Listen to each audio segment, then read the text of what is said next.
Hoje, boa noite, Oi, Alana. amor, boa noite, tudo bem Tá com você? maravilhosa! Tô Ai, bem, e meu Deus, você? deixa eu botar um filtrinho aqui pra ficar, dar uma realçada na maquiagem. Ai, meu Deus. Só eu E que tô sem aí? filtro? Não, vou colocar filtro agora, Coloca então, um peraí. filtrinho aí, mulher.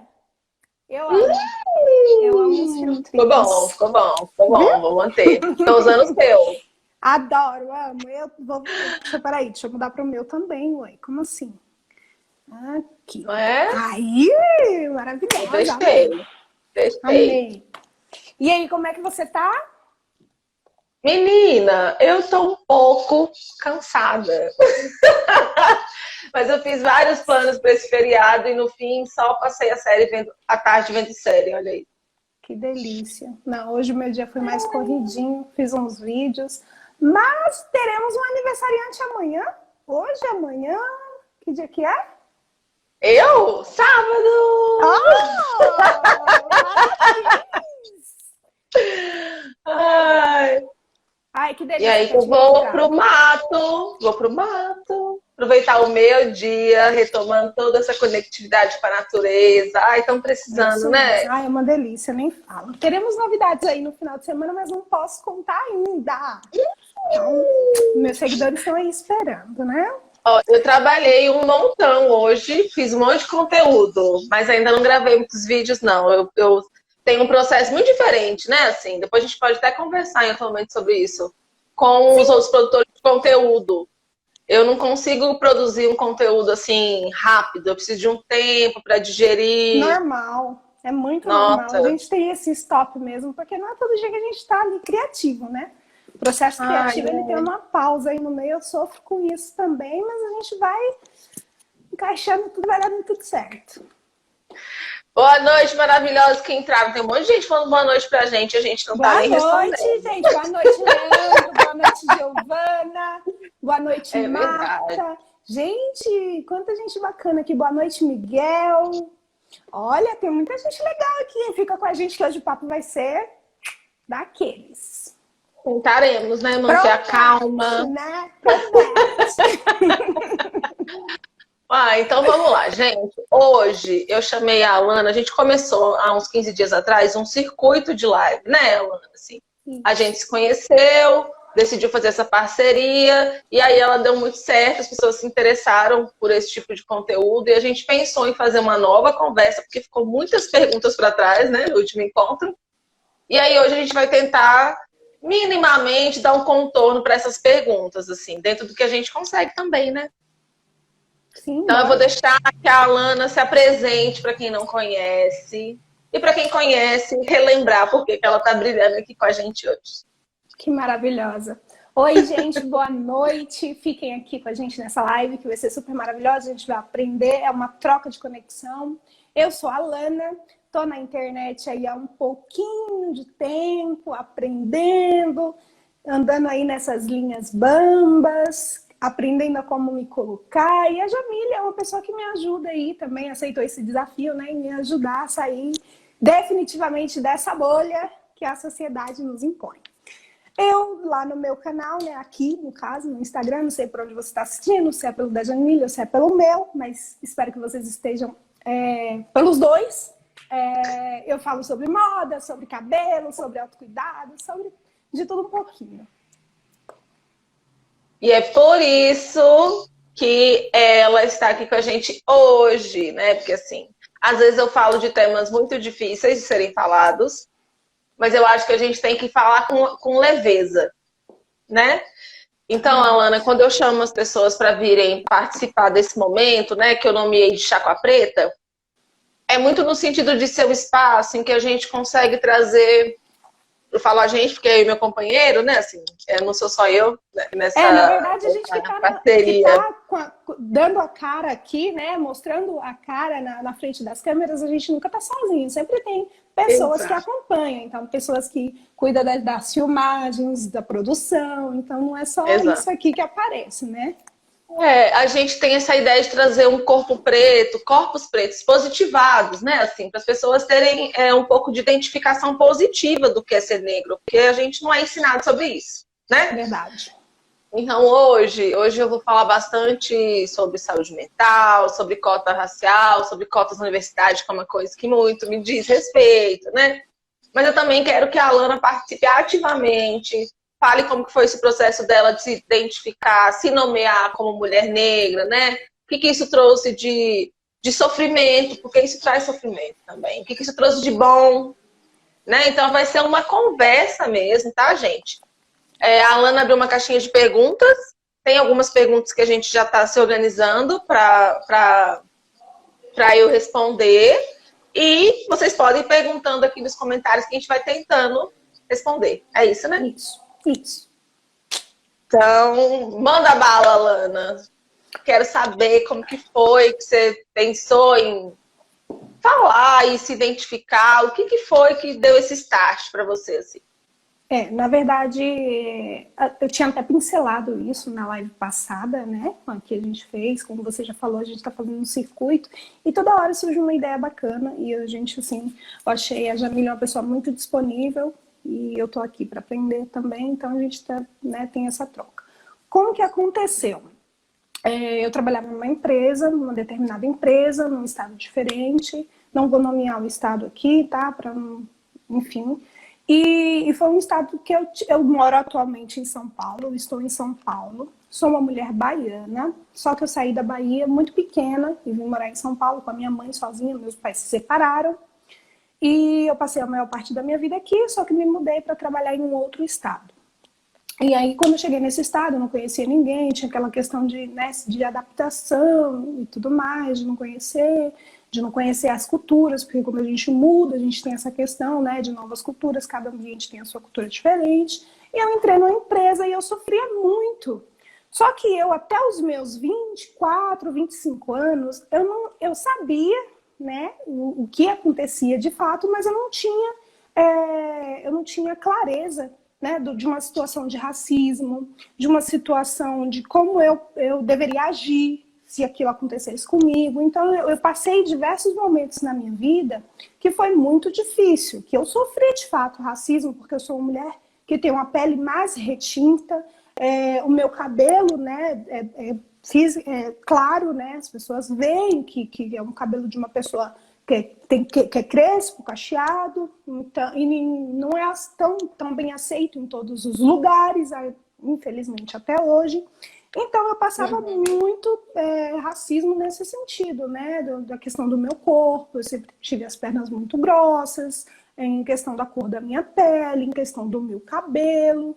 E aí uma determinada piada, que foi partindo desse princípio, né? De uma pessoa que trabalhava comigo, começou a me contornar, né, me pincelar com muito cuidado, porque esse processo da gente é doloroso e tem que ser muito minucioso para entrar nele, sabe?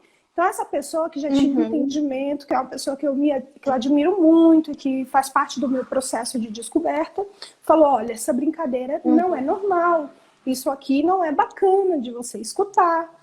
E aí eu falei assim, bom, realmente eu não gostei dessa brincadeira, mas não sabia caracterizar aquilo, né? Dizer assim, olha, isso aqui é um racismo de fato, mesmo sabendo que aquilo era. E aí foi a partir desse princípio, dessas conversas, dessas pesquisas, desse interesse, de tudo que foi acontecendo, que eu fui saindo da minha bolha, fui me descobrindo, mas foi infelizmente bem doloroso.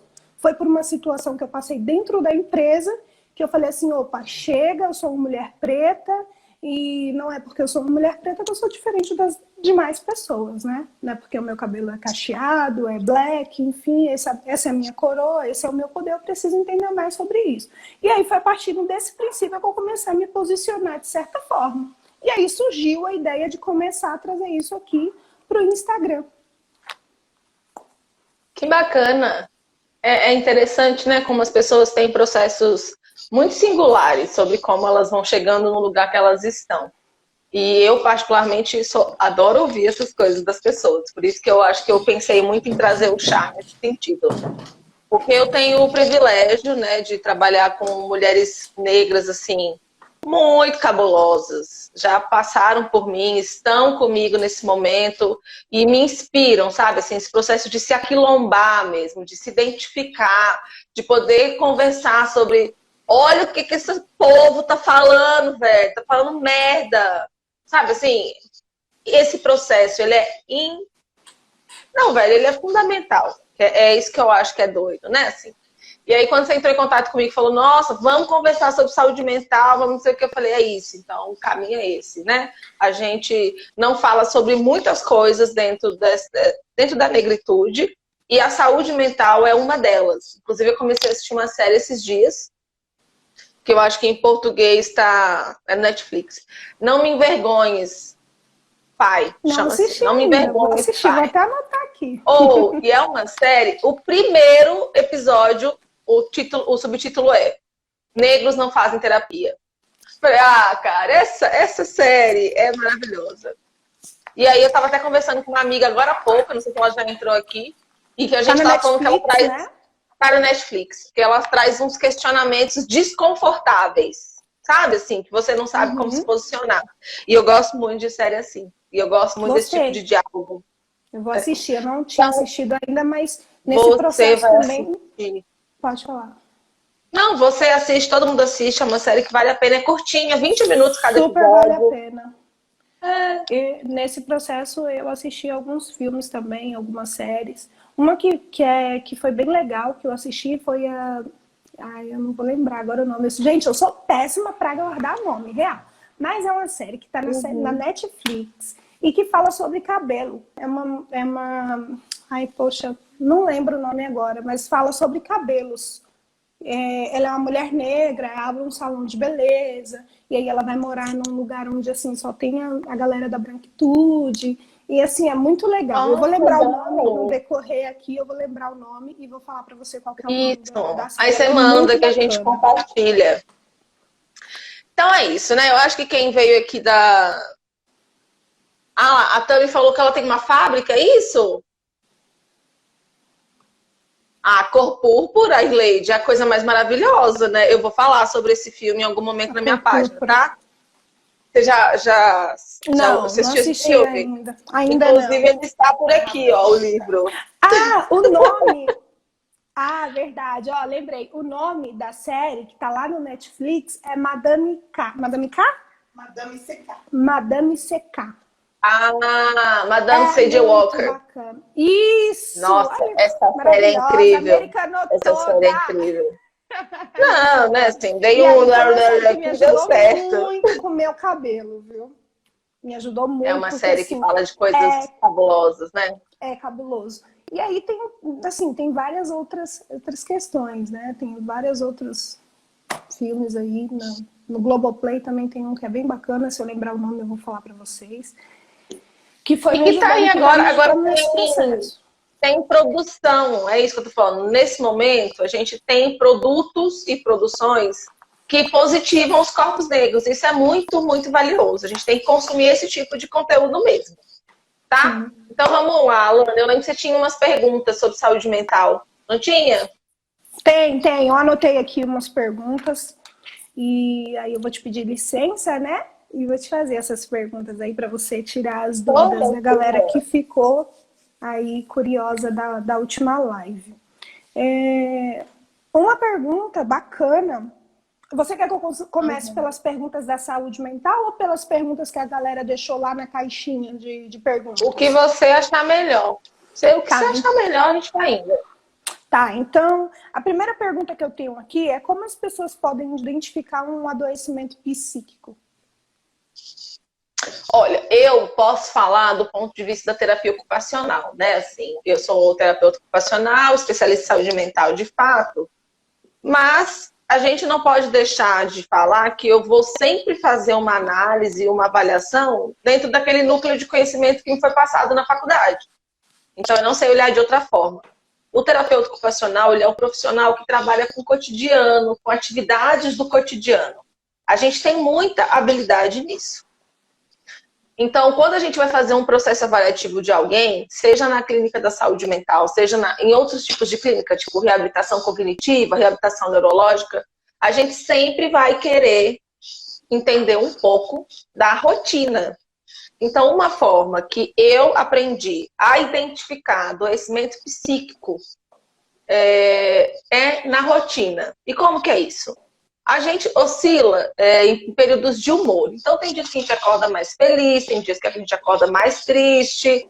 Isso é até que pode ser dito que é dentro da norma, assim. A gente oscila mesmo no humor, porque a gente não está sempre ou muito feliz ou muito triste, né? Ou não deveria. Verdade.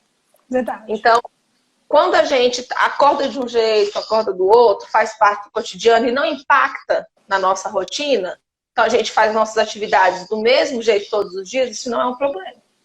A partir do momento que, por exemplo, eu estou num episódio depressivo, eu não estou conseguindo levantar da cama para escovar dente, não consigo pentear cabelo, não consigo sair de casa, isso a gente já pode tratar de um adoecimento, né? Assim, fora do contexto da pandemia. Que agora a gente está aqui no contexto da pandemia, a gente está sendo obrigada a ficar em casa. Não, e piorou também, então, né? A questão de... As atividades da rotina, elas são os indicadores.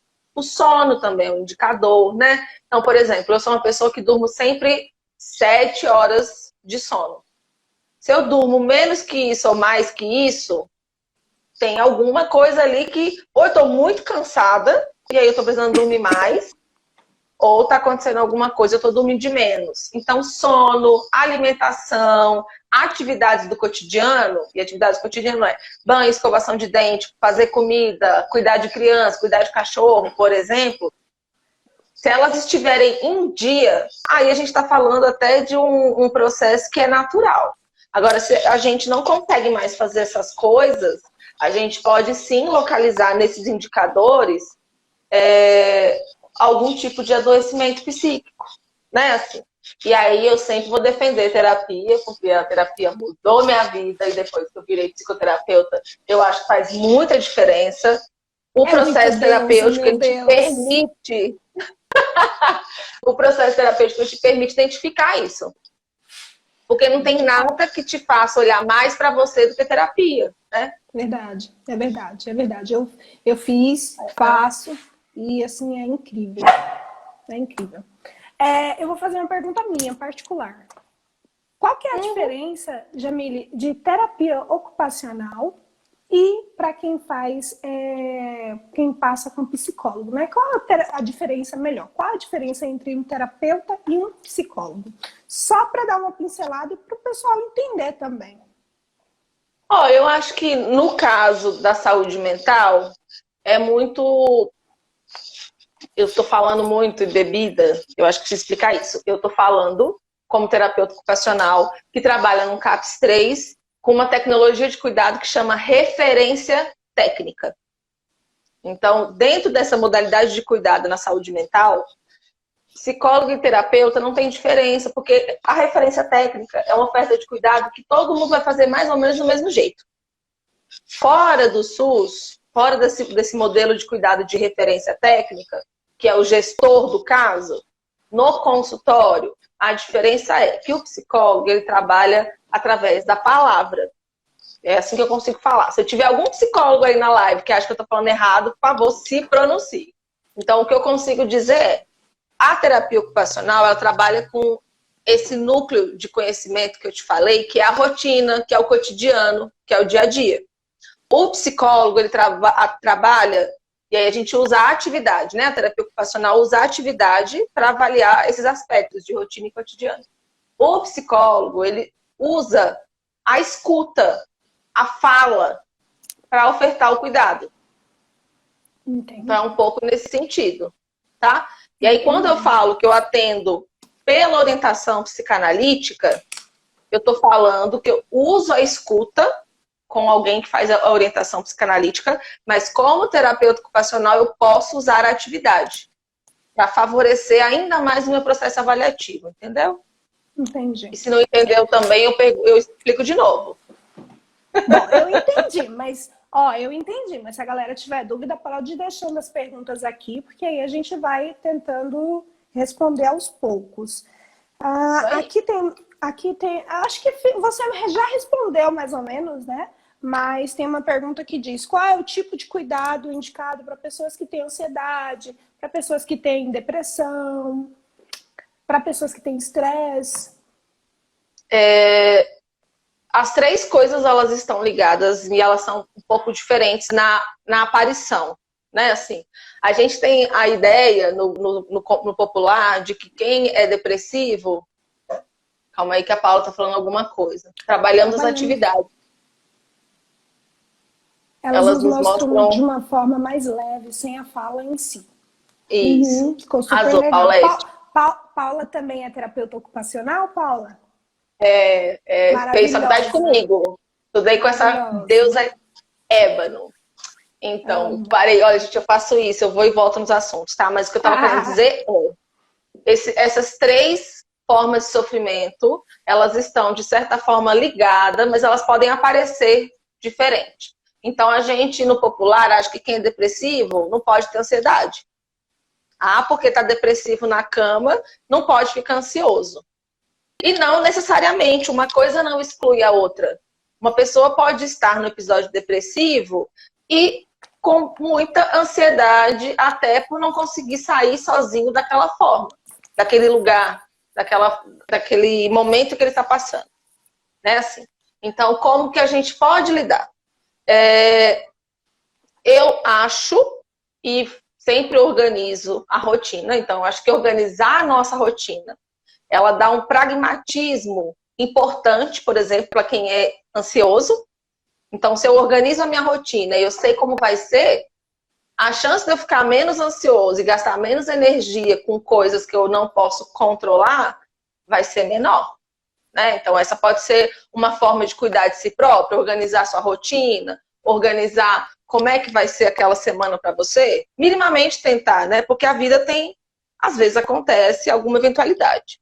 Então, organizar a rotina é uma forma de você tentar minimizar os danos que essa ansiedade pode te causar. Fazer terapia, eu sempre vou bater nessa tecla, porque eu acho que é um espaço que é seu e que você pode construir coisa muito potente ali, desconstruir coisas também muito suas, né? Então, eu acho que terapia, organizar a rotina.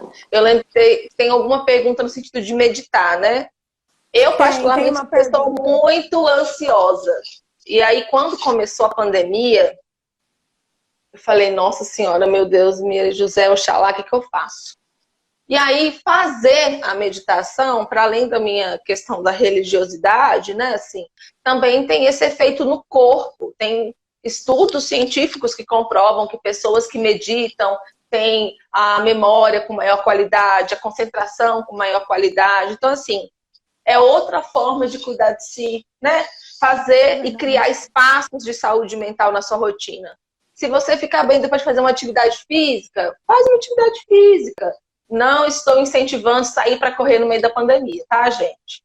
Estou dizendo, sei lá, um yoga que você pode fazer em casa. Porque às vezes a galera confunde, a gente tem que esclarecer. E escurecer as coisas.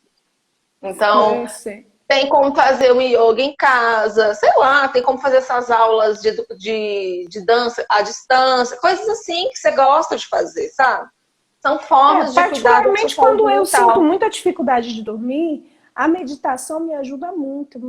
Você coloca uma meditação relaxante, coloca no fone, e quando você vê, você já está bem mais leve, bem mais tranquilo. Antes de fazer as lives, eu sou uma pessoa que sinto muita ansiedade. Então eu escuto música, sabe? Eu tento relaxar, assim, meditar de alguma forma, me concentrar no meu eu, na respiração. São exercícios que ajudam. Sim, são formas de você se cuidar, né? É uma forma de um autocuidado. Para mim funciona muito, eu gosto bastante. Ai, Jamile, fala pra gente como se sente um profissional da saúde agora nesse momento de pandemia, que não deve ser fácil, né? Olha, até engraçado, né, que eu até lancei um vídeo essa semana sobre isso na minha página. Quem tá me seguindo sabe que eu até comentei bem brevemente sobre isso, falando que a gente ia discutir mais aqui, né? Olha, eu posso falar por mim, e provavelmente tem outros colegas aqui na live, então também podem se pronunciar, por favor. A gente fica exausto. Assim, eu particularmente tenho me sentido desmotivada, sabe? Assim, eu falo daqui de Belo Horizonte, né? A gente está na onda roxa, inclusive o prefeito daqui decidiu que amanhã não vai mais ficar na onda roxa, acho que vai ficar na onda vermelha. E mesmo durante a onda roxa, mesmo durante esse estreitamento, essa vigilância, havia gente andando sem máscara, correndo de manhã, sabe? A gente vê as pessoas dentro do ônibus sem máscara. Então, assim, eu não estou responsabilizando essas pessoas. Muito pelo contrário. Aqui eu estou responsabilizando quem deve se responsabilizar, que são os governantes. Em se tratando de uma pandemia mundial, quem tem que ser responsabilizado é o representante máximo do nosso país. Então, é dessa pessoa que eu estou falando. Né? Não posso falar o que eu penso sobre isso aqui. E nem falar o nome, senão nossa live cai. E nem falar o nome, porque senão essa live vai cair. Isso. E eu acho que assim, é muito difícil a gente ir para o trabalho e já no caminho ver esse tipo de coisa. Porque é como se a gente estivesse nadando abraçada em mar bravo, sabe? Imagino. E aí eu vi um vídeo esses dias da Rita Von Hutt, que eu adoro ver os vídeos dela, né? E aí ela me fez pensar no quanto esse é um problema governamental. As pessoas estão nas ruas, muitas, porque elas não podem ficar em casa. Sim, a gente voltou para o maior índice de pobreza. A quarentena, né, a reclusão, é para pessoas que têm capacidade de se manter em reclusão. Porque a população, a maior parte que não tem essa possibilidade, precisa sair para ganhar o pão, para sobreviver. Muitas pessoas moram de aluguel, muitas pessoas, né? E assim, é difícil, é complicado. A pandemia só veio escancarar, né? Essa desigualdade. Essa semana eu tive que... Imagina, amor. Essa semana eu tive que ir num lugar resolver algumas questões e a gente sai assim quando muito necessário, né? Eu tenho esse privilégio de ficar em casa, então, ok. E aí foi muito necessário sair. Só que eu saí aqui para um lugar próximo da minha casa, onde tem alguns comércios, e aí eu olhei e falei assim, gente, pelo amor de Deus, o que está acontecendo? Eu fiquei atordoada. Porque as pessoas não usam máscara, as pessoas não se protegem, as pessoas estão andando sabe, abraçado, como se nada tivesse acontecendo. Aí via uma pessoa conhecida de um outro lado, aí você, sabe, você fala assim, cadê?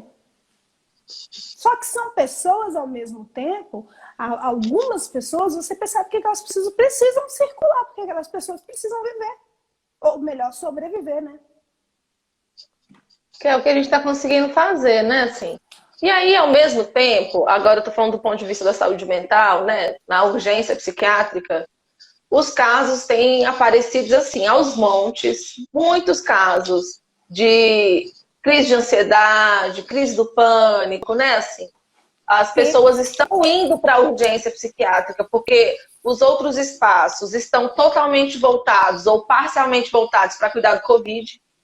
Então a gente fica com essa demanda reprimida de um ano de uma galera que estava em casa, enlouquecendo, preocupado com pandemia, preocupado com conta para pagar, preocupado com o filho que não sai de casa e fica o dia inteiro em casa, então aumenta a compra, o mercado está caro. A vida está difícil de sustentar. Né? E eu então, vejo assim, que tem caso.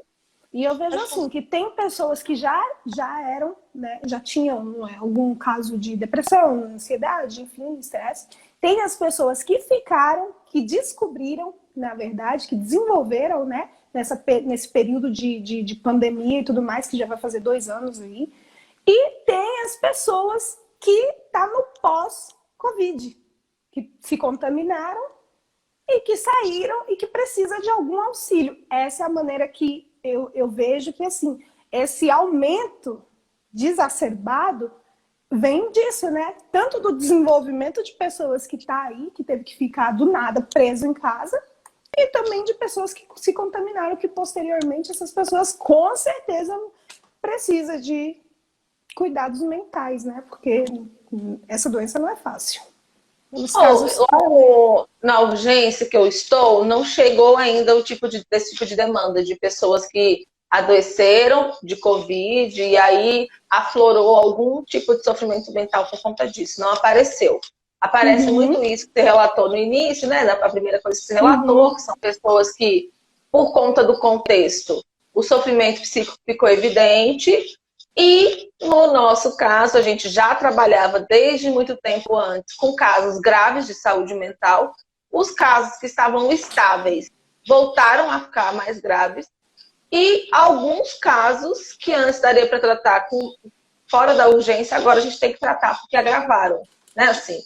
Então, a gente está num momento muito delicado. Aqui em Belo Horizonte mesmo, foi feito um projeto de contingência. Alguns centros de saúde viraram UPA, para a UPA, de fato, ficar só com o grosso do Covid e com as coisas muito graves. E aí, outros pontos de cuidado, que é urgência clínica, vai para esses centros de saúde que estão funcionando 24 horas, por exemplo. É isso que o Laik está falando, né? Condições difíceis de vida enlouquecem. Por isso, um dos indicadores de adoecimento psíquico muito comum é a pobreza. E a gente sabe quem é que está sempre na pobreza. A gente sabe qual é a cor da pobreza, né? Infelizmente. Então, a gente precisa colocar isso nos cálculos quando a gente vai atender alguém. E é por isso que eu bato nessa tecla de uma clínica racializada. Porque se a gente trabalha no SUS, o SUS, ele é feito para pessoas negras, mas quem atende elas majoritariamente são pessoas brancas. E se a gente não calcular que a raça é um dos fatores de adoecimento, nesse caso, porque raça está diretamente ligada à pobreza, que está diretamente ligada a adoecimento psíquico, a gente não consegue avançar em nada. Pelo contrário, a gente reproduz racismo na nossa clínica. Verdade. Então, a gente tem que estar atento com isso, sabe? Sim, e não só nesse espaço, né? Em todos. A gente tem essa dificuldade de ter uma... de ser atendido por pessoas pretas, de ser ensinado por pessoas pretas, né? De ser indicado para pessoas pretas, enfim. Teve uma pergunta que você respondeu, questão de meditação, acho que ficou claro, a Duda, que fez essa pergunta, está aqui na live, e eu acho que ficou claro, né, Duda? Se não ficou, assim, você manda a sua questão que a gente tenta responder melhor. A Miriam deixou uma pergunta, como podemos compreender o racismo estrutural, Jamile? Acho que você pincelou, mas... ela mandou essa pergunta, talvez tenha ficado algo ainda a resolver. A ideia de racismo estrutural é que o racismo ele está nas estruturas. Então, a gente vai voltar a falar um pouco sobre isso. É a Miriam, né, que eu acho que fez essa pergunta. Miriam, por que a gente parte do princípio que o racismo ele é estrutural? Porque se a gente volta lá atrás, eu vou voltar nisso de novo. Quando o processo de escravização aconteceu aqui no Brasil, as pessoas negras eram tratadas como mercadoria. Então, a gente tirava a humanidade daquelas pessoas e tratava elas como mercadoria. Então, vendia-se escravos, então trocava-se escravos, então oferecia-se escravos como presente, por exemplo. Não eram pessoas, eram escravos. Então, se a gente parte do princípio que essas pessoas foram transformadas em mercadoria e que quando veio, por pressão da Inglaterra na época, veio a assinatura da Lei Áurea, não se iluda achando que foi uma coisa tranquila. Porque quando as pessoas saíram do processo de escravização, elas saíram com uma mão na frente e outra atrás. O governo não indenizou as pessoas negras que estavam escravizadas, que não tinham terra, que não tinham roupa, que não tinham como comer. O governo indenizou os proprietários dessas mercadorias, que eram os donos de engenho, os donos da Casa Grande. Então você vê uma população massiva, um monte de pessoas pretas, de um dia para o outro. Não teve todo um processo bonitinho que vai lá, organiza, vão para onde? Não.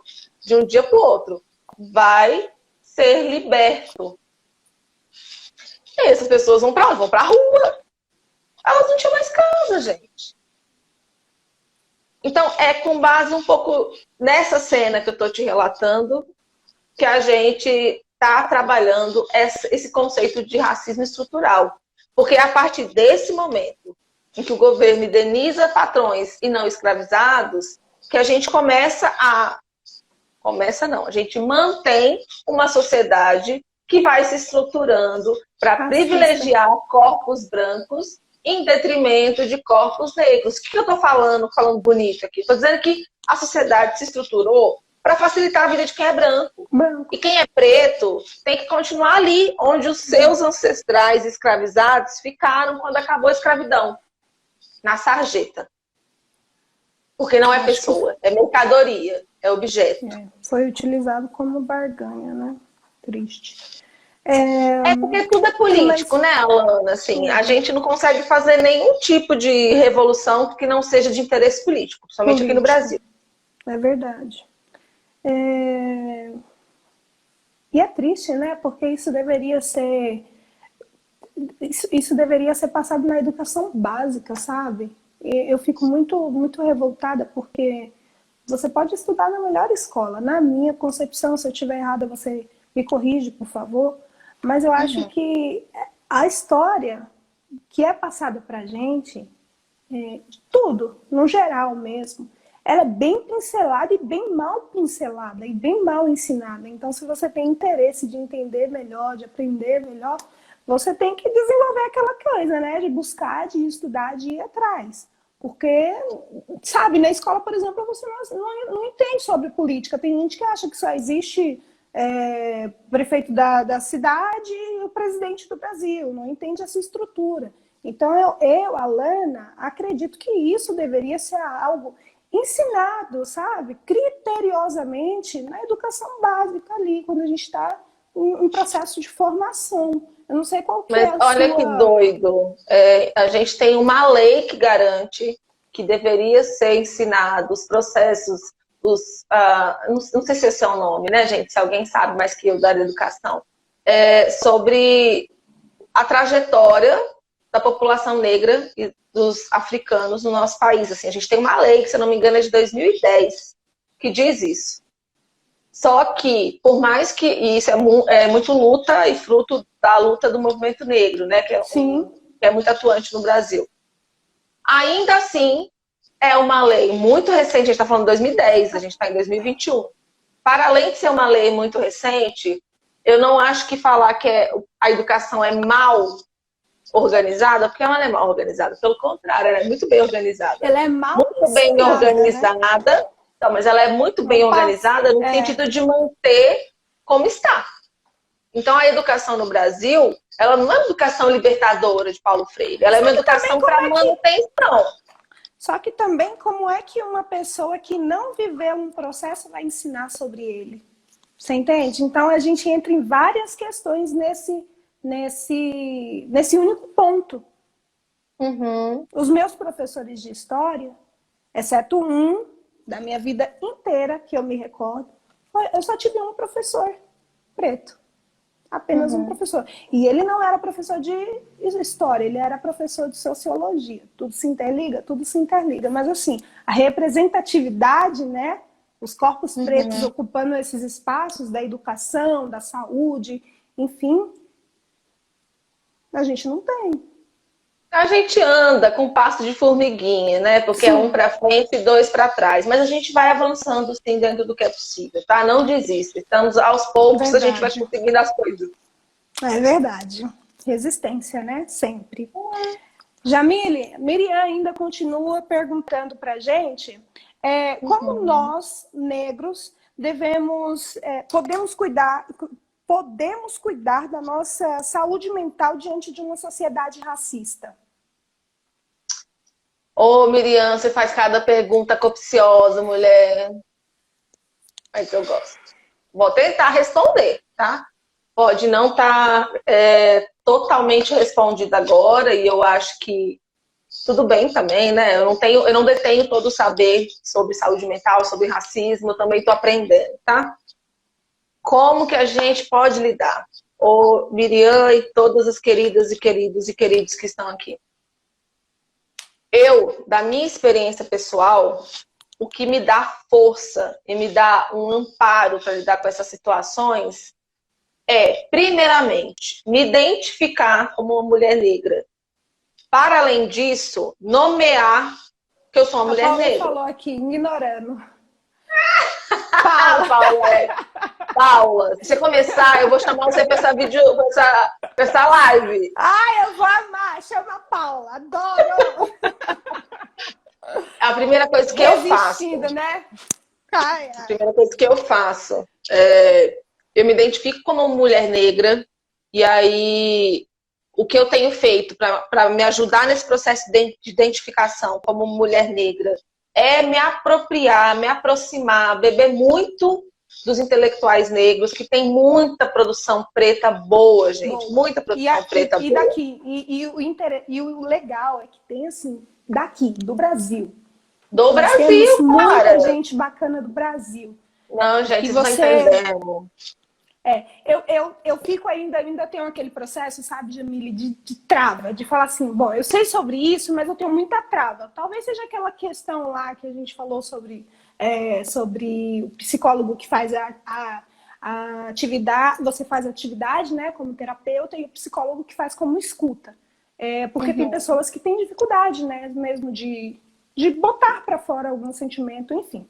Eu faço parte desse grupo de pessoas, gente. Olha, me julguem. Sério.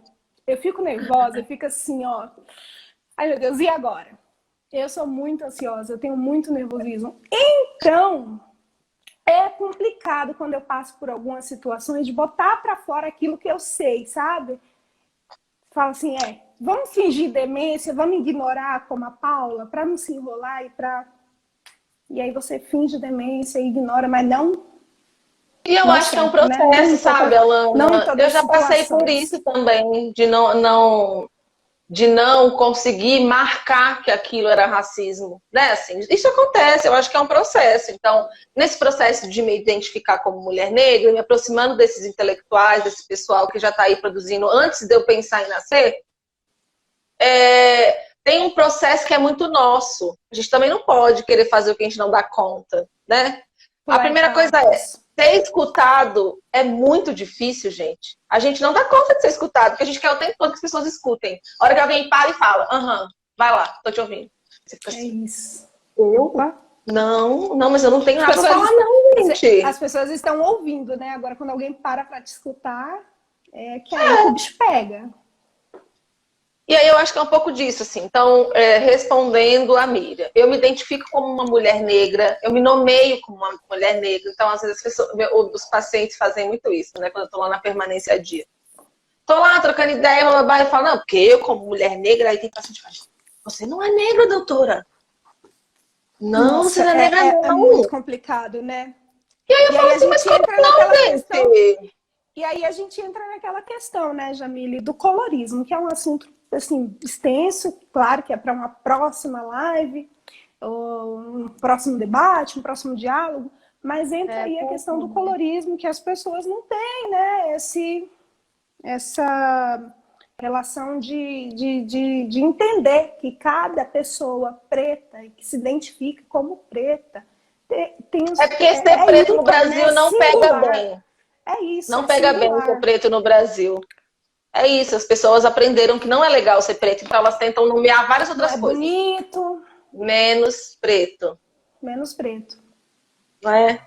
E aí, assim, eu acho que participei de um processo de seletivo e eu já escutei dizer assim, eu escutei a pessoa falar assim pra mim, bacana, mas é porque você não tem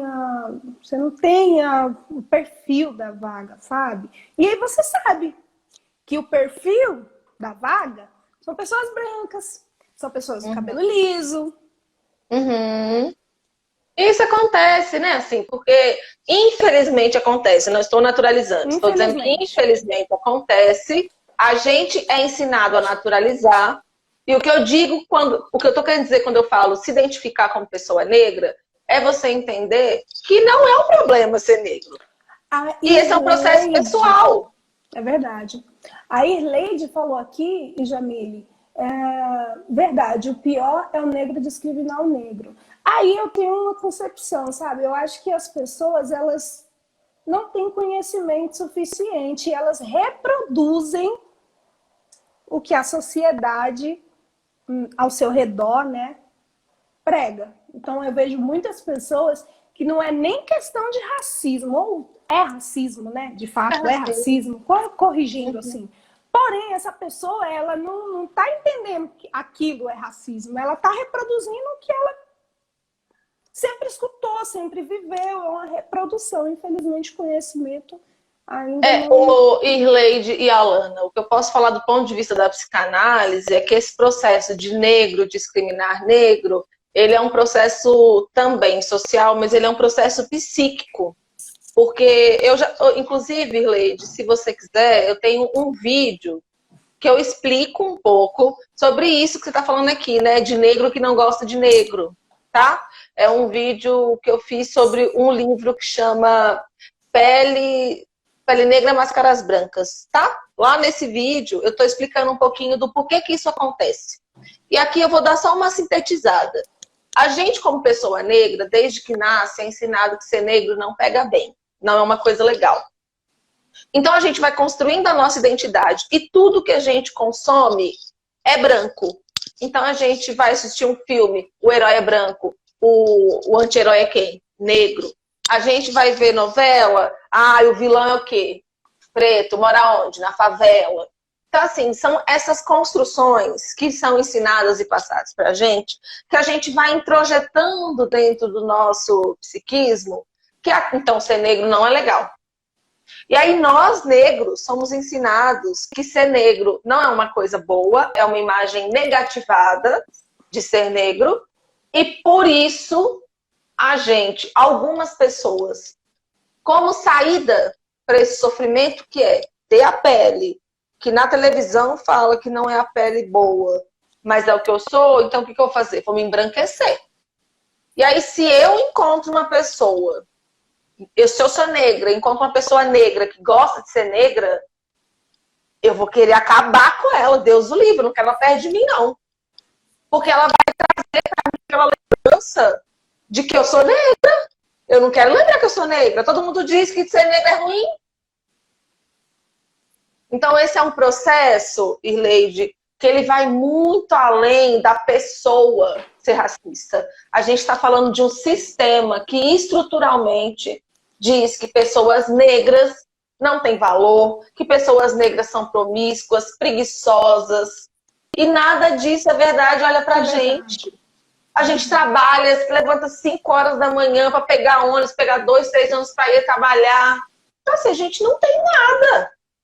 Nada de diferente, sabe? Eu acho que é isso que a gente precisa levar um pouquinho em consideração, tá? E aí, para quem não entendeu, porque eu tô fazendo realmente uma pincelada e ainda não me segue, gente, eu fiz um vídeo já sobre isso, que explica muito bem um pouco desse processo. Tá bom? É isso. Então, só para finalizar, a gente parou na pergunta da Miriam, né? É isso, eu acho que é resistir, né? É resistir, é se posicionar, é se entender, é se encontrar como pessoa preta. Eu não terminei de responder a Miriam. Quer finalizar? Quer finalizar? Eu acho que sim, porque o que eu queria falar é se identificar, se nomear como negra e, dentro do que é possível, ir para o embate sem se colocar em risco. Eu sempre falo isso, gente. Não tem nada mais precioso que o nosso corpo e o nosso bem-estar. A gente tem que zelar por ele. Então, se você está disponível naquele momento a intervir no racismo de uma forma que não te coloque em risco, vá dentro do que você dá conta. Né? Eu lembro e comento, recentemente eu recebi um convite para ir dar uma aula aberta numa faculdade aqui em BH, para um colega de trabalho, em que o convite da aula saiu de uma conversa de plantão, em que tiveram algumas falas em que os colegas não estavam atentos à questão racial. E aí eu fui intervir com muito cuidado, com muito respeito, mas eu intervi. Falei, olha, tem isso que a gente não está levando em consideração, tem outros pontos. E aí, depois que eu intervi com os colegas, eu recebi esse convite para ir falar numa aula aberta. Numa aula aberta, gente, de um curso de graduação da saúde, que tinham mais de 100 pessoas. Então, olha o efeito que a gente consegue Maravilhosa. ter quando a gente consegue negociar. Obrigada, mulher. Mas é no sentido assim, de fazer o que é possível. Eu não vou rolar no chão com esses colegas de plantão apontando para eles que, isso aí é racista. Não cabia naquele momento, mesmo porque eu vou ver esses colegas todos os dias. Mas tem formas e formas de falar a mesma coisa. E a forma menos danosa da gente falar é a mais efetiva. Então, acho que essas são as respostas que eu poderia te dar. Tá, Miriam? Tá, Alana? Bacana, bacana. Eu aprendo muito, né, gente? Eu tô aqui com umas ideias que, olha... Ai, meu Deus! Eu tô amando esse circuito de live. Vou me ligar domingo de tarde. Tive uma ideia. É isso, é isso. Vou esperar o seu aniversário passar, maravilhosa. Ó, vamos pincelar um pouquinho sobre cotas. Porém, Bora. aqui a Beatriz perguntou como rebater pessoas que acham... vamos iniciar aí em cotas, né? Como rebater pessoas que acham cotas raciais... Rebater pessoas que... Inúteis, desculpa. Inúteis. Foi a Beatriz que deixou a pergunta para você. Tá. Primeiramente, Beatriz, obrigada pela pergunta. Gente, eu amo falar de cotas, porque eu sou aluna egressa de cotas de universidade pública, né? Assim, fez uma diferença. Mudou minha vida. 180 graus. Então, assim, como lidar? A primeira coisa, Beatriz, é que se você for aluna por cotas, não tem forma mais efetiva do que ser uma excelente aluna. Eu acho que isso por si só já rebate com tudo que você puder argumentar. Quando a gente está falando a nível estrutural, então aí a gente desce pro play, né, assim. E aí a gente começa a conversar sobre coisas que pode não ser muito gostoso para a pessoa que está dizendo que cota é inútil. Escutar. Então, escutar. Porque a branquitude não gosta de se olhar, né? Assim, ela gosta de marcar pro outro. Mas para ela não olha, não. Então vamos lá. Como rebater quando alguém diz que cota é inútil? A primeira pergunta que eu faço é: alguém questiona a cota para filho de policial, para cota militar?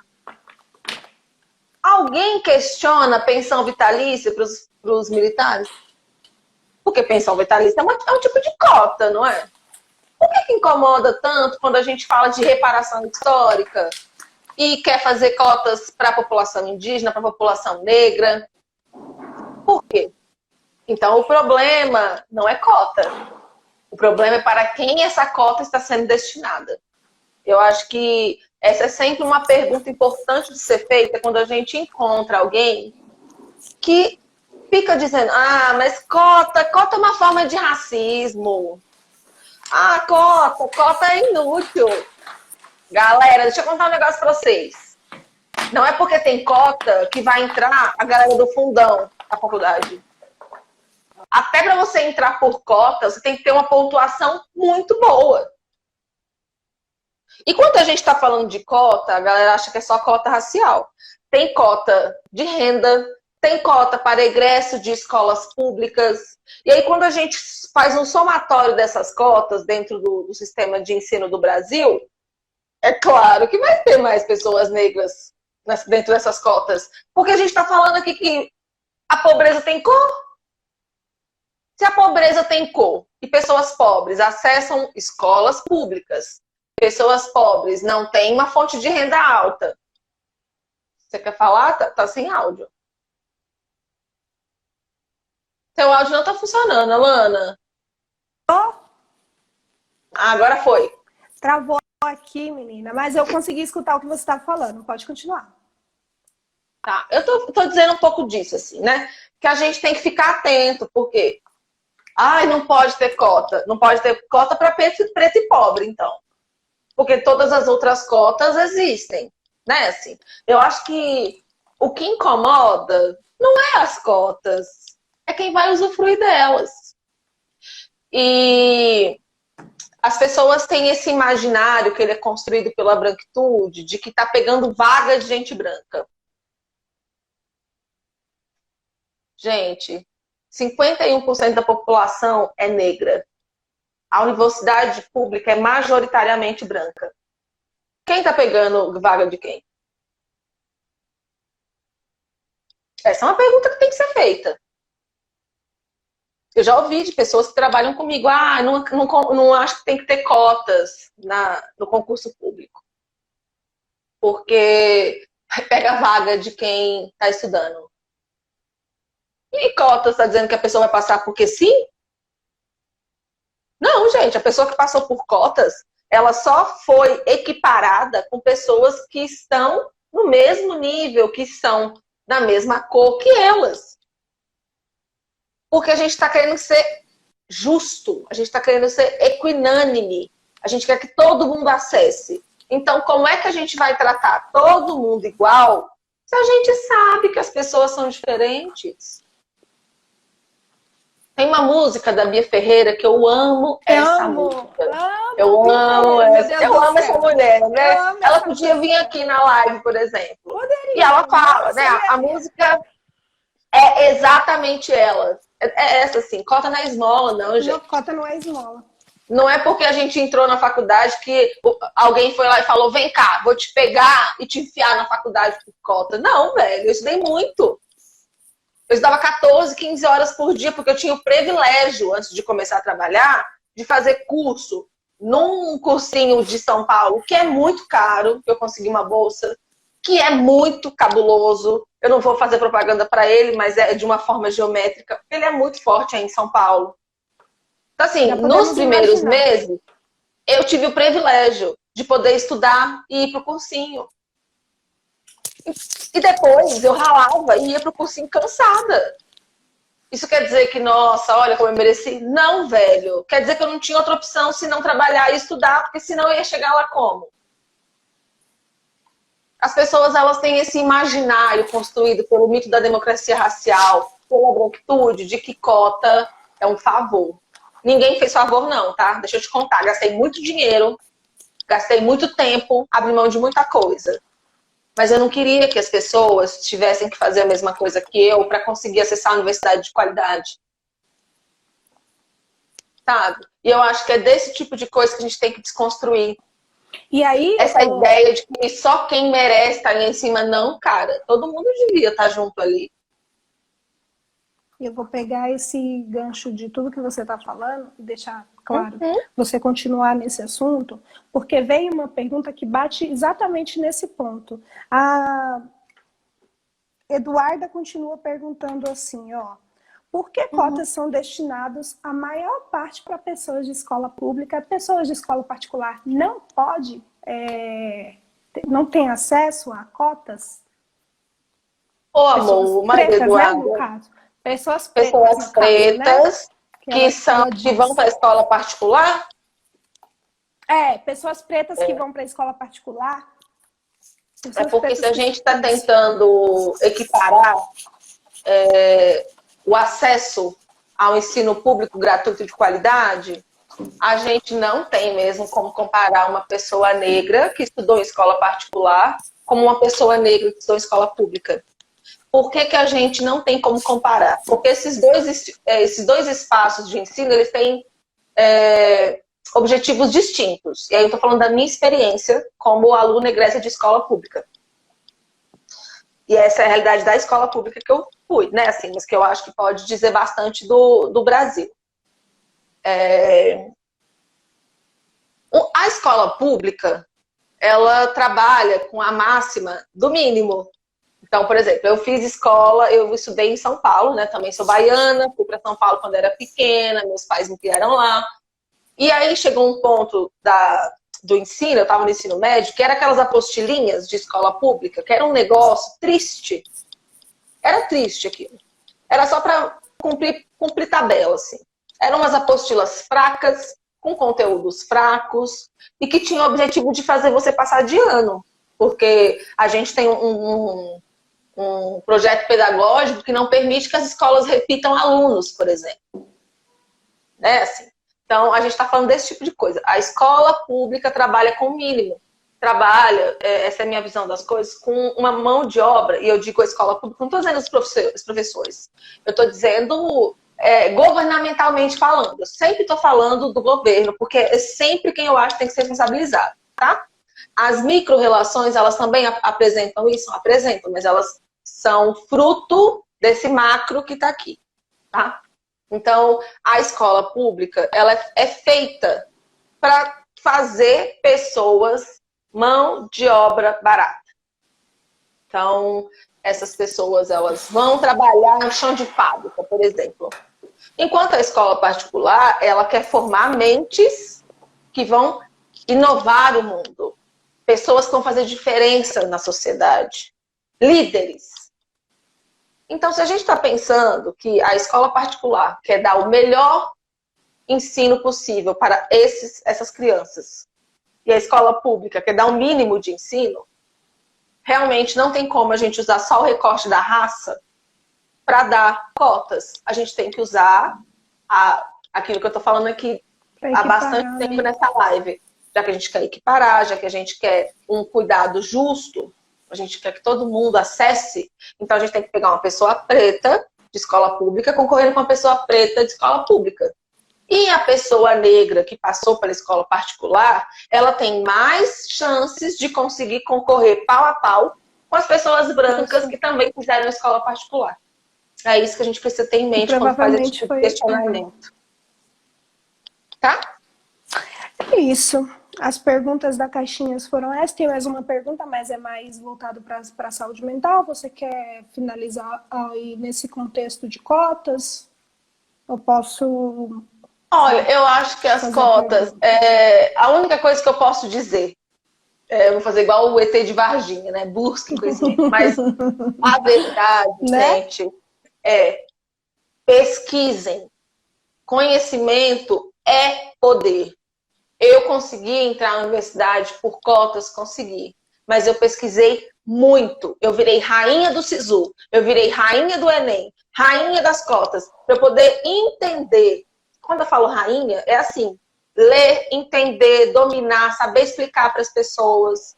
Porque quando eu falo conhecimento é poder, eu digo que se a gente não conhece o sistema SISU, o sistema de cotas, a gente não vai conseguir acessar mesmo, não. E aí vai ficar falando, eu não consigo. Às vezes acontece isso. Procurem se informar sobre aquilo que você quer. Se der certo, beleza. Se não der, pelo menos você tentou. Era isso que eu queria falar sobre cotas. Obrigada, porque eu aprendi muito. Eu não fui aluna, né, cotista. Fui bolsista numa faculdade bem bacana aqui de São Paulo. Que é questão de região, né? Muda muito com região, assim. Eu percebi isso, porque eu morei em outro estado. E aí, uma coisa que é tão bacana... no caso, essa faculdade ela é bem conceituada aqui em São Paulo, e lá em Goiás, que foi o estado que eu morei, já não é tanto, porque as pessoas têm muito essa questão de eu fiz faculdade pública, enfim. Eu tô mexendo porque meu celular tá acabando a bateria, eu tô tentando tomar carregar. Eu tô trocando aqui também, então se eu ficar sem áudio aí pra você... É porque eu troquei aqui, mas eu volto rapidinho, tá? A última pergunta que eu tenho separada aqui é da Giovana, mas é no contexto mental. Ela acabou me mandando assim logo quando a gente ia iniciar a live, e aí eu peguei. Ela falou assim, Tera, né, carinhosamente, se referindo a você. Que fofura! Quando a relação com a familiar é tóxica, isso te traz uma consequência psicológica, né? Um adoecimento mental. Como lidar com essa situação? Olha, vocês estão trazendo só perguntas capciosas para mim, hein? Que isso, hein, mulherada? Mas vamos lá, vamos ver se esse celular aguenta. O que eu acho que a gente pode pensar nesse caso é que sim, famílias, elas são formadas por pessoas que fazem parte da nossa vida. Não tem como a gente falar que Ah, porque, por exemplo, eu não acho que devo fazer isso, tá, gente? Eu não sei vocês. Ah, é família, não pode não falar, por exemplo. Olha, então você vai viver adoecido. Porque se você não pode conversar com as pessoas que são da sua família, por exemplo, você vai fazer o quê? Vai ficar adoecendo? Não é assim. Então, como lidar com pessoas que adoecem? As pessoas do nosso ambiente familiar, elas são as nossas primeiras relações. E isso coloca a gente num lugar muito delicado. Como que você pode lidar? A primeira coisa é fazer terapia. Vou puxar um pouco. Que é isso? Por que eu falo de fazer terapia, gente? E aí não estou dizendo só que a terapia vai resolver a sua vida. Não. Ela vai trazer muitos questionamentos. Às vezes vai trazer mais perguntas que respostas. Boa noite, Jonathan. Mas ela vai ser importante para você olhar para você e ver. Tá bom, fulano faz isso, isso e isso. Mas por que eu reajo assim? Eu acho que a terapia vai permitindo com que a gente comece a refletir por que a gente se afeta de tal forma nessas situações. E aí, quando a gente consegue identificar ou minimamente perceber que a gente se afeta daquele jeito, o que a gente consegue mudar minimamente é a forma de se afetar. Porque essas pessoas, se são família, elas provavelmente vão continuar na sua vida. A não ser que você queira romper com aquilo. Né? Se te adoece demais, se você tem outros suportes, outra rede de suporte que não a família. Muitas pessoas a gente conhece fazem isso, rompe com a família. Mas aí é uma escolha de Sofia, né? Você pode escolher conviver com essa família ou você pode não conviver. E as duas escolhas vão ter efeitos na sua vida. Então, a grosso modo, eu acho que é isso que eu consigo dizer agora, sabe? Eu acho que essa questão de fazer terapia tem mais a ver com você entender, até assim, particularmente falando, que as coisas têm raízes, assim, do seu passado, até da sua infância, profundíssimas. E essas primeiras questões têm muito a ver com a família, né? Porque a gente tem que entender que a família é o nosso primeiro lugar social. Então, a forma como a nossa família se relaciona, geralmente nos dá um norte de mundo. Então, como é que eu vou me relacionar no mundo? Como eu me relaciono em casa. Porque é a nossa primeira relação. Então, geralmente, conscientemente ou não, ou inconsciente, a gente fica tentando reproduzir nos espaços sociais a forma como a gente se relacionava na casa dos nossos pais. E isso é o que você está chamando de ser enraizado. É porque a gente vai fazendo esses processos sem perceber. E às vezes a gente também pode ser aquele familiar que as pessoas têm que se afastar. E a gente tem que estar atento com isso.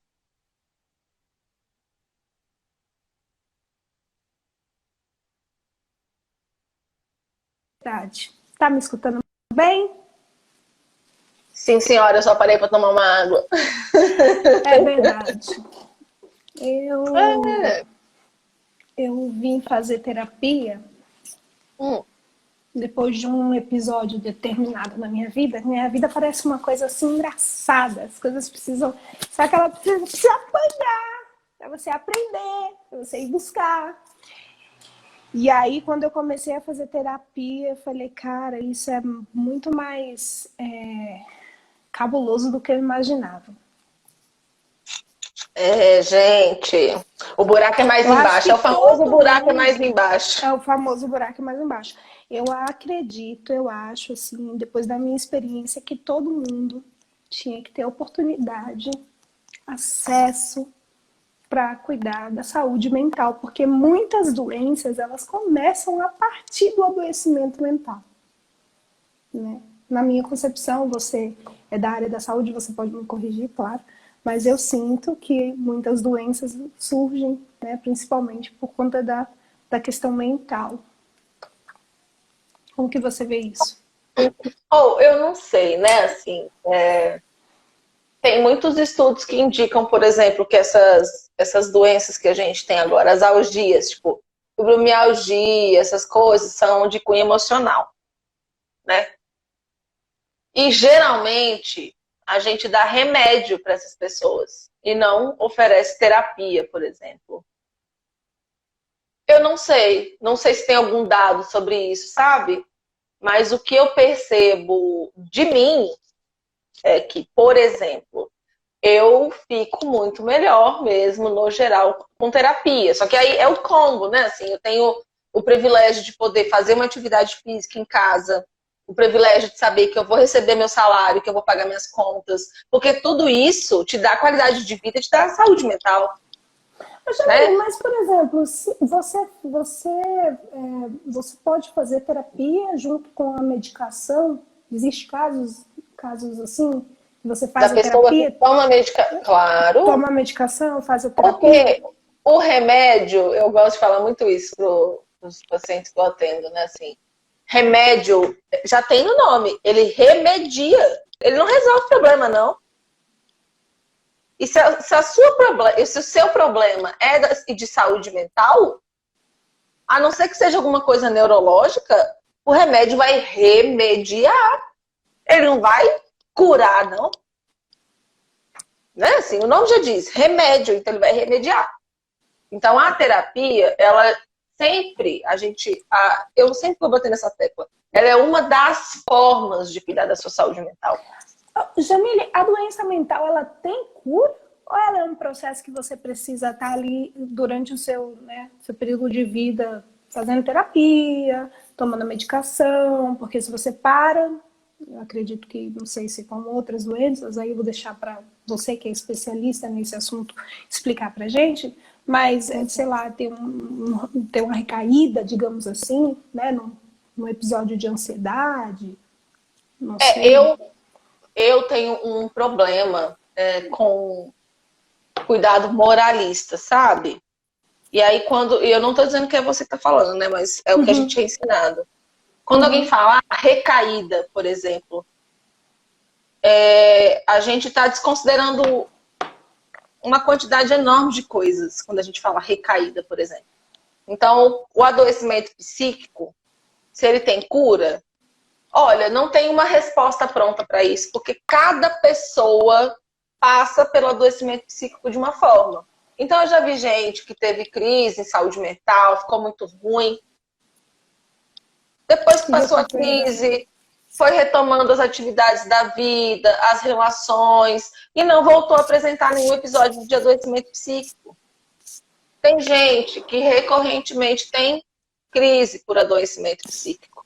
Então, assim, não tem como eu te dizer, e essa é a minha visão das coisas. Pode ter gente que acha que não, que tem cura, sim, sei lá. Eu não acredito em cura.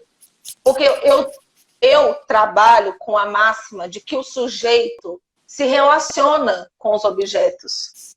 Então, por exemplo, quando alguém usa droga, eu não parto do princípio que ele é um viciado. Porque quando eu falo que a pessoa é viciada, eu tiro dela a responsabilidade da escolha.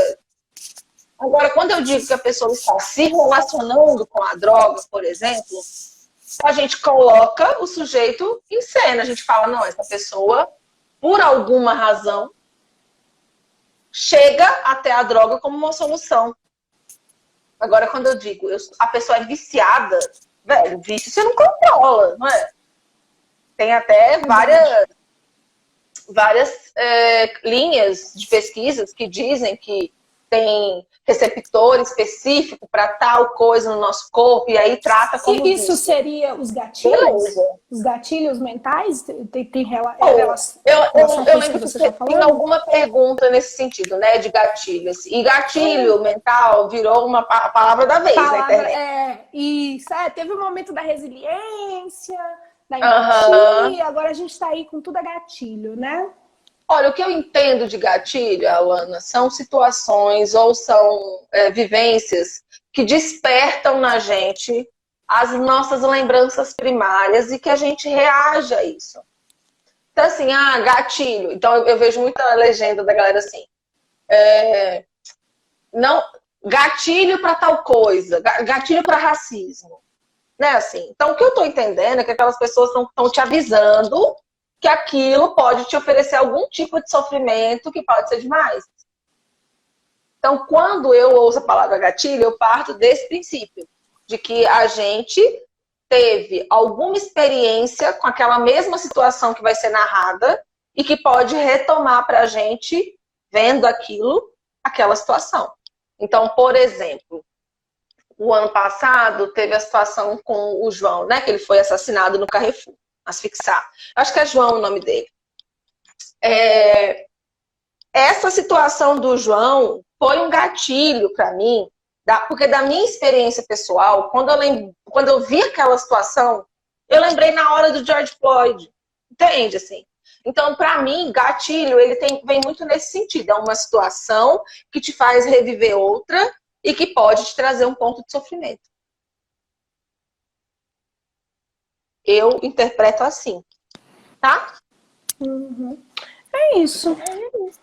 É isso. As perguntas que ficaram das nossas formas. Esse pequeno só tudo isso, né? Tudo esse combo. Que eu fico aqui, né? Eu fico aprendendo, né? Porque, gente, isso aqui para mim é uma troca muito importante, né? Um momento de aprendizado, assim, que infelizmente as oportunidades não são para todos, mas é por isso que a gente está aqui na internet. É por isso que a gente está aqui. Para estender isso para geral. Né? E aí, lá no começo, você me perguntou, mas por quê? Porque esse processo, assim, porque quando a gente se descobre, quando a gente se entende, quando a gente se aceita, de certa forma, você quer passar aquilo, para todo mundo. Quando eu não sei direito, eu não me lembro direito. É igual fofoca. Quando você sabe, você quer que todo mundo saiba. É isso. Eu vi uma frase que dizia assim, quando uma mulher se liberta, ela quer libertar todas as outras. E isso foi na questão, né, do feminismo. Mas, trazendo isso para a nossa questão de povos pretos, né, e aí a gente tem tantos outros que são minorias também, que precisam ser citados, que você fala assim, poxa, eu sei isso aqui, mas isso aqui que eu sei já vai ajudar muita gente. Então, foi exatamente isso que me motivou a dizer assim, poxa, eu não sei, mas eu quero aprender, eu quero falar sobre isso. Eu vou encerrar hoje, então, essa live com uma frase da Angela Davis que eu gosto demais, Eu acho que, gente, a gente tem tanto pessoal preto bom, porque a gente não é ensinado, né? E aí ela fala muito. Maravilhosa, até parece um pouco comigo. Não é? Do meu olho aqui, ó. Ela fala uma frase que eu acho que serve para todo mundo que está aqui nessa live, principalmente as mulheres que estão aqui com a gente. Ela fala que a revolução vai vir pela mão das mulheres negras. E eu não tenho dúvidas disso. Porque a todo momento, nessa história recente, passado, foram as mulheres negras que sustentaram essas sociedades. Então, a gente vai dar conta, sim. A gente deu conta de coisa muito pior. E a gente saiu disso. Né? É verdade. É verdade. Eu queria agradecer a Alana, que você participou, topou no seu feriadão, com viagem marcada também, vim aqui para a gente conversar. Que você também é muito disponível em aprender, eu acho que isso é muito valioso. Né? A gente está num momento como sociedade, em que o não saber é insuportável, as pessoas querem mostrar que sabe. É verdade. E quando a gente encontra pessoas que topam não saber, é um achado, né, cara? É maravilhoso, é isso. São parcerias que a gente tem que manter próximos mesmo. Sim, e com muito amor, né? Eu é que agradeço por você antecipadamente aceitar o meu convite, desenvolver essa ideia de circuito de lives, dizer que estou disponível sim para esse aprendizado, para essa troca.